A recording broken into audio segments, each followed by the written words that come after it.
নির্মল টুডু এত সুন্দর করে অলচিকি ভাষায় তার কথা বলে গেলেন। অলচিকি ভাষাটা একটু শক্ত আছে, আমি বুঝি,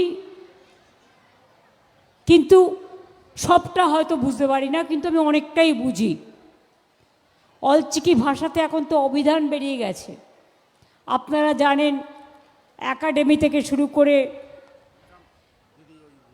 কথা বলবেন না, আমি যখন বলবো আমি জানি, আপনি বসুন। অলচিকি লিপি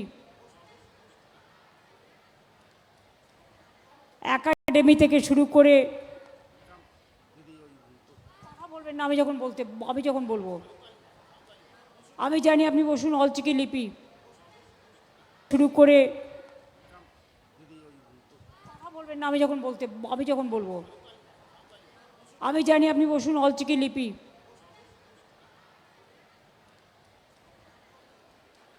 আপনারা জানেন, সাঁওতালি ভাষাকে আমরা স্বীকৃতি দিয়েছি।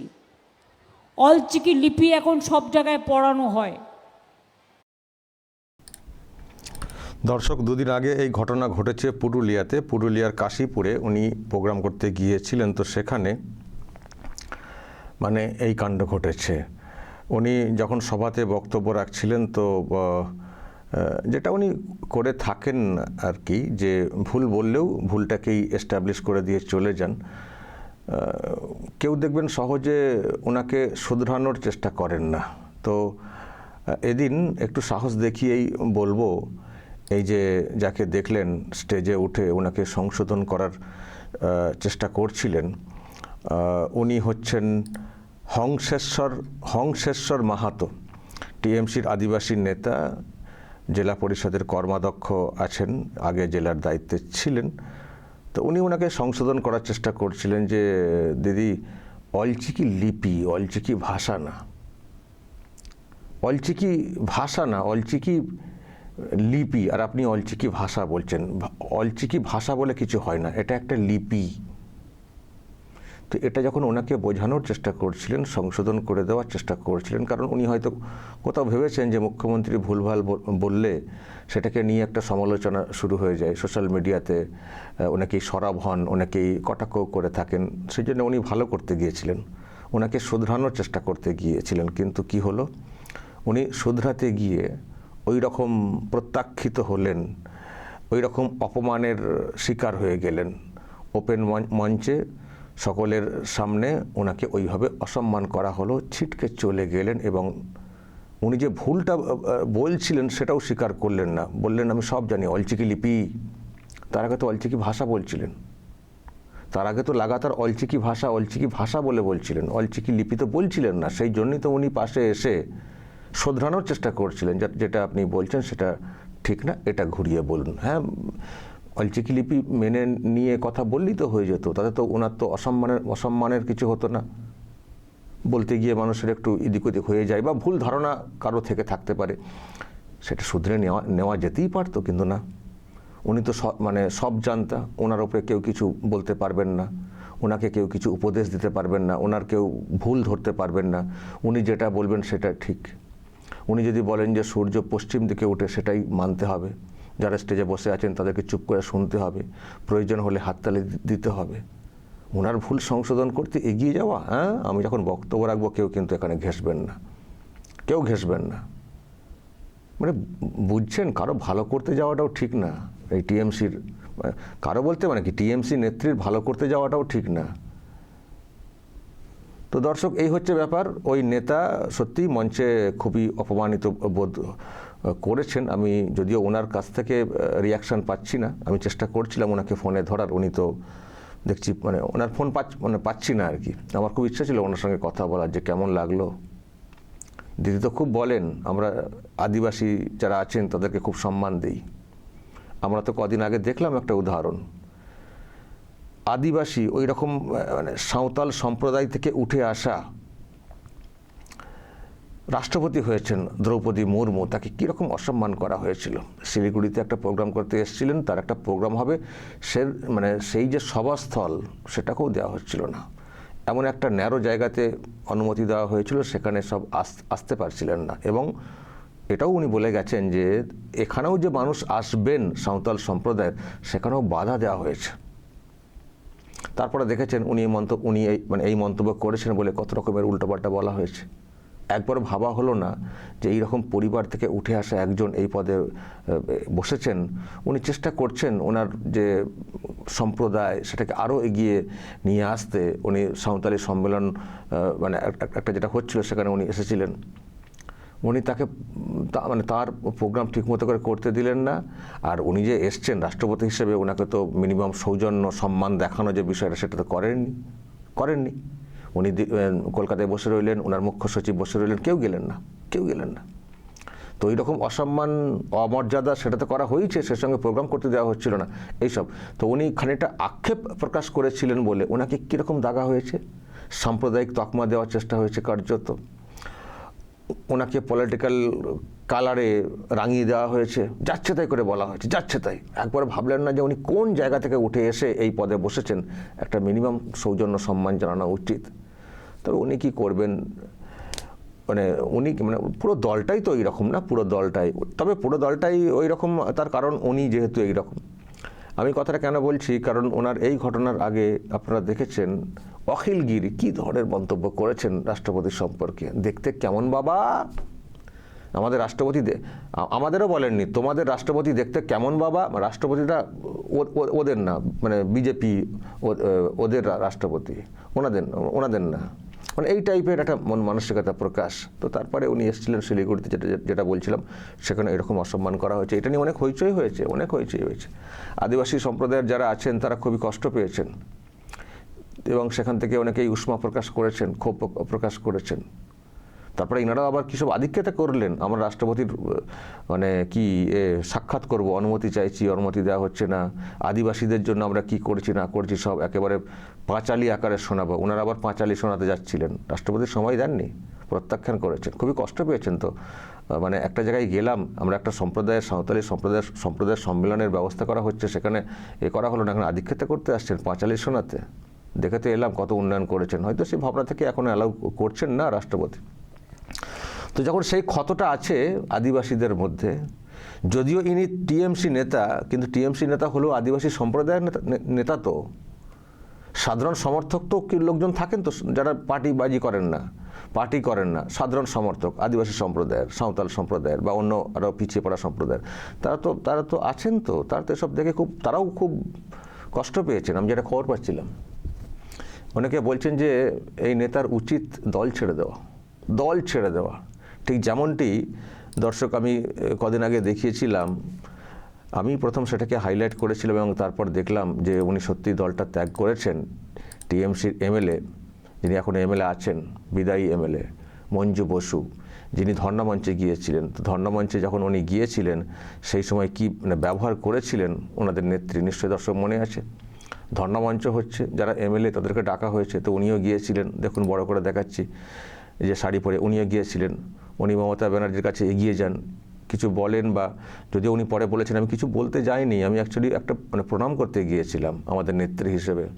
তো তাকে দেখে ছিটকে চলে যাওয়া, অন্যদেরকে দিয়ে বলে তাকে ওখান থেকে সরিয়ে দেওয়া। উনি বলছেন যে আমি তো কিছুই বলতে যাইনি, আমি জাস্ট গিয়েছিলাম, তো এতটুকু সম্মান আমি পাবো না, এতটুকু এইভাবে অসম্মান, আমি জাস্ট কথা বলতে গেছি, কেরকম করে শাসাচ্ছেন আর করছেন আমাকে, তারপরে সব ভাগিয়ে দেওয়া হলো। তো উনি অপমানে দল ত্যাগ করেছেন। এবার ওই কেন্দ্রে যিনি, এটা নওপাড়ার এমএলএ, ওই কেন্দ্রে যিনি প্রার্থী হয়েছেন টিএমসির, তৃণাঙ্কুর বলে একজন ছাত্র নেতা, উনি প্রচারও নামেননি। উনি পরিষ্কার বলে দিয়েছেন, নিশ্চয়ই শুনেছেন, আমি তো একটা খবর করেও ছিলাম। উনি বলেছেন আমি এই অসম্মান ভোলার না। আমি কি করতে গিয়েছিলাম ওখানে, একটা মিনিমাম সম্মান পাবো না? আর ওই ভদ্রমহিলা সেই অনেক আগে থেকে, সেই 2001 সেই সময় থেকে সামনের সারিতে কঠিন দিনে লড়েছেন দলটার হয়ে। ওনার স্বামীকে খুন করা হয়েছে, তারও তো কিছুই হলো না, এই নিয়ে তো প্রশ্ন রয়েই গেছে। তো দলের সঙ্গে ছিলেন প্রথম থেকে। তো একটা মিনিমাম মর্যাদা পাওয়া যাবে না? একটা স্টেজে গেলাম, আপনার ভালো না লাগলেও লোকজন তো দেখছেন, লাইভ টেলিকাস্ট হচ্ছে, একটা মিনিমাম একটা কৌশলগত একটা সম্মান জানানো যেত না, যে ঠিক আছে এসছেন অমুক তমুক। তো এইরকম একবার দুচ্ছি করা, স্টেজ থেকে সরিয়ে দেওয়া, ভাগিয়ে দেওয়া, হ্যাঁ, মানে কুকুর বিড়ালদের সঙ্গেও এরকম ব্যবহার দেখবেন সাধারণ মানুষ করেন না, যেটা এখন টিএমসি নেত্রী করছেন। তো ওই ঘটনার পরে উনি দল ত্যাগ করে দিয়েছেন। আমি সেজন্যই ফোন করার চেষ্টা করছিলাম এই হংসেশ্বর মাহাতোকে, যে আপনি কি করবেন, যে অসম্মান করা হলো স্টেজে। আপনি একটা ভালো জিনিস বলতে গেলেন যে দিদি অলচিকি এটা ভাষা না, লিপি আর ভাষার মধ্যে তফাৎ আছে, আর আপনাকে এরকম অপমান করা হলো, আপনি কি করবেন। আমার খুব জানার ইচ্ছে ছিল ওনার কাছে রিয়াকশন, যে আপনি যদি এরপরেও কিছু প্রতিবাদ না করেন, যেভাবে অসম্মান করা হয়েছে, আপনার সম্প্রদায় তো অসম্মানিত হচ্ছে, তাদের কাছে কি জবাব দেবেন, তাদের কাছে কি সাফাই দেবেন যে দিদি পরে ঠিক করে নিয়েছেন, এটা বললে হয়ে যাবে। উনি দিদি কখনো ঠিক করবেন না, বললে আপনি হয়তো মিথ্যে কথা বলবেন, দিদি ঠিক করবেন না। কারণ মঞ্জু বসুকে আমি জিজ্ঞাসা করেছিলাম যে এই ঘটনা ঘটার পরে, মানে ওই ঘটনা ঘটার পরে আপনাকে কি কিছু বলা হয়েছিল দিদির তরফ থেকে, যে না কেউ কোনো যোগাযোগই করেননি, বরং অন্যরা আমার কাছে একটু অনুতপ্ত হয়েছিলেন, বলেছেন যে না এটা ঠিক হয়নি। কিন্তু দিদিমণির কোনো মানে কুছ পরোয়া নেই, দিদিমণি কিছুই করবেন না, ভুল স্বীকার করবেন না, গোপনেও করবেন না। উনি ভীষণ ইগোয়েস্টিক, ভীষণ ইগো ওনার। কিন্তু সমাজকে একটা রিপ্রেজেন্ট করছেন, তাদের কাছে কি উত্তর দেবেন? এই দলটা আপনি এখনও করবেন? আপনার যদি মিনিমাম সম্মান থাকে এবং যদি মেরুদণ্ড বলে কিছু থাকে, আপনার দল ত্যাগ করা উচিত। আমি প্রশ্ন রাখতাম ওনাকে, এবার কি করবেন সেটা ওনার ব্যাপার। খুবই বাজে ঘটনা ঘটেছে, পুরো সম্প্রদায়কে অসম্মান করা হয়েছে, পুরো সম্প্রদায়কে। আবার ইনারা আশা করেন এসটি এসসি সম্প্রদায়ের লোকেরা ভোট দেবেন। যারা নেতৃত্ব দেন না এই দলের, এই সম্প্রদায় থেকে এসটি এসসি, তারা সব ওই টাইপের, তাই না? ওই নিজেরটাই ভালো হয়ে গেলেই তারা সন্তুষ্ট হয়ে যাচ্ছেন কিনা। সম্প্রদায়ের জন্য কি করেছেন? শুধু নিজেরা গাড়ি বাড়ি করে ফেললেই হয়ে যাবে? এটা মিনিমাম সম্মান যেখানে পাচ্ছেন না, আবার কি মুখ দেখাচ্ছেন? পয়সা পেলেই সন্তুষ্ট না? যত অসম্মান করা, পয়সা পেলেই সন্তুষ্ট? আমরা দেখতে চাই এই হংসেশ্বর মাহাতো কি করেন আগামী দিনে, দেখতে চাই। দর্শক বলবেন কি করা উচিত, বলবেন তো এই হংসেশ্বর মাহাতোর কি করা উচিত বলবেন, আর আদিবাসী সম্প্রদায়ের কি করা উচিত। ভোট তো আসছে। আমি এখানে একটা জাস্ট তথ্য দিয়ে রাখি, এই যে অলচিকি লিপি মানে একটা বর্ণ, মানে যেভাবে লেখা হয়, মানে ভাষা, মানে লেখা হয় বাংলা ভাষার আছে না, বাংলা লিপি অ আ ক খ এরকম আছে। তো অলচিকি লিপি হচ্ছে এইরকম দেখতে, মানে দেখুন বাংলাগুলো পাশাপাশি রয়েছে, মানে কোনটাকে কী ধরনের উচ্চারণ করা হয় কি এটা বলা যায়, এটা একটা লিপি। এই লিপিতে কি লেখা হয়? এটা কিন্তু কোনো ভাষা না, অলচিকার লিপি। ভাষা কি, মানে কোন ভাষা লেখা যায়? সাঁওতালি ভাষা লেখা যায়।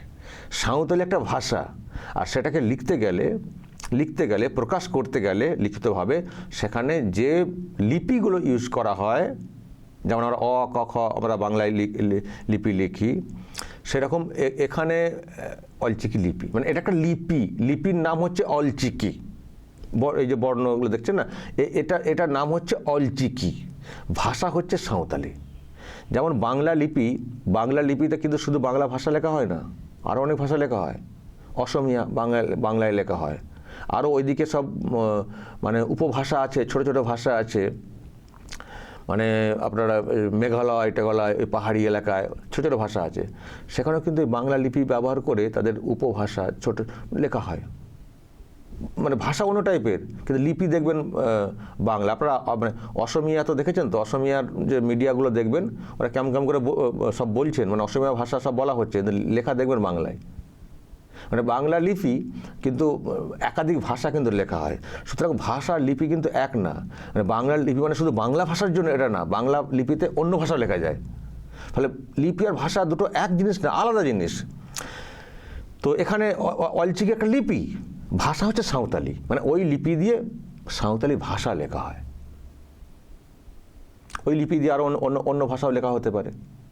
ওকে, বুঝতে পারছেন? সুতরাং ভাষা আর লিপি কিন্তু এক জিনিস না। তো ওটাকেই শুধরানোর চেষ্টা করছিলেন হংসেশ্বর মাহাতো। ওনারা ভালো করে আরও জানেন এই সবগুলো। তো যখন নেত্রী এরকম বলছেন, যেটাকে নিয়ে হয়তো কেউ ফের ট্রোল করবেন বা কিছু করবেন, তো উনি শুধরানোর চেষ্টা করছিলেন। তো শুধরাতে গিয়ে এরকম অবস্থা, সরাসরি অপমান। এই জন্যই হয়তো দেখবেন উনি ভুল বললেও কেউ পেছন থেকে কিছু বলে না, যা বলছেন বলতে দিন। তো ওনারও সবকটা হয়ে গেল যে দিদিমণি কিছু বললে উনি যাই বলবেন শুধরাতে যাব না, পাবলিক যা বলবেন বলুক গে, কটাক্ষ করলে করুক, চুপচাপ বসে থাকা উচিত। কেউ ওনার ভালো করতে যাবেন না।